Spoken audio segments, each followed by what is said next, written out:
द्वारका का महल सायंकालीन दीपों से जगमगा रहा था। समुद्र की लहरों के समान रुक्मिणी जी के मन में भी आज हलचल थी।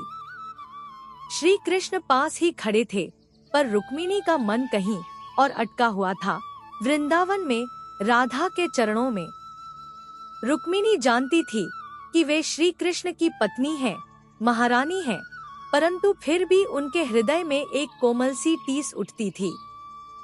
स्वामी, उन्होंने धीरे से कहा, आप वृंदावन का नाम आते ही मौन क्यों हो जाते हैं? कृष्ण मुस्कुराए, वही करुण मुस्कान जो सारे प्रश्नों को और गहरा कर देती है। क्या वहाँ कोई ऐसा है, रुक्मिणी ने संकोच से पूछा, जिसका प्रेम मुझसे भी अधिक है? यह प्रश्न ईर्ष्या से नहीं, आत्ममंथन से उपजा था। कृष्ण ने रुक्मिणी का हाथ थाम लिया। रुक्मिणी, उन्होंने कहा, तुम प्रेम की मर्यादा हो और राधा प्रेम की आत्मा। रुक्मिणी चुप रही। यह उत्तर उनके मन को शांत नहीं कर पाया। उस रात उन्होंने स्वप्न देखा। वे वृंदावन पहुंची हैं। यमुना के तट पर राधा खड़ी है, शांत, तेजस्वी, पूर्ण। रुक्मिणी ने मन ही मन कहा, आपसे मुझे जलन क्यों होती है? राधा मुस्कुराई। क्योंकि तुम प्रेम को पाना चाहती हो, उन्होंने कहा, और मैं प्रेम में खो चुकी हूँ। तो क्या मैं अधूरी हूँ? रुक्मिणी की आंखें भर आईं।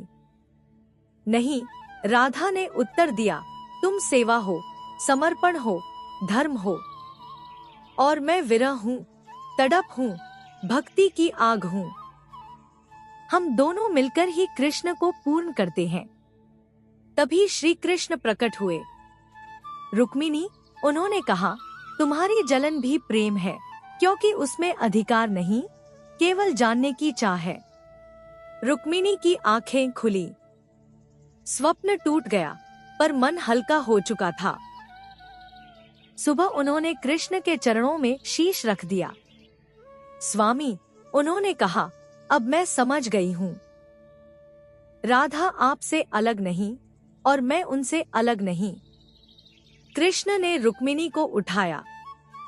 जो प्रेम तुलना करता है वह छोटा होता है, और जो प्रेम स्वीकार करता है वह मुझे पा लेता है।